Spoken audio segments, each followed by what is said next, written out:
Doctor দেখাতে গিয়ে কত দেরি হয়ে গেল বল মনা। হ্যাঁ মা, যা বলেছো। আবার আকাশে বৃষ্টিও শুরু হয়ে গেল। এই বৃষ্টির জন্য রাস্তায় একটা গাড়ি ঘোড়াও পেলাম না।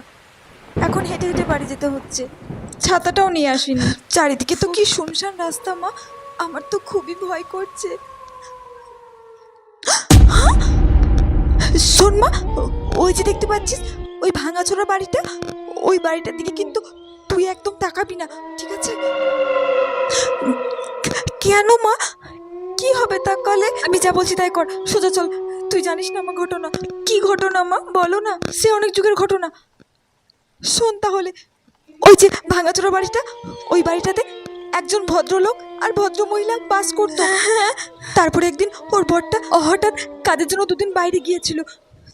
তারপরে বাড়ি এসে ফিরে দেখে ওর বউটা ছাদ থেকে পড়ে মারা গেছে। তারপর থেকে ওই বাড়িটার দিকে কেউ তাকায় না, আর ওখান থেকে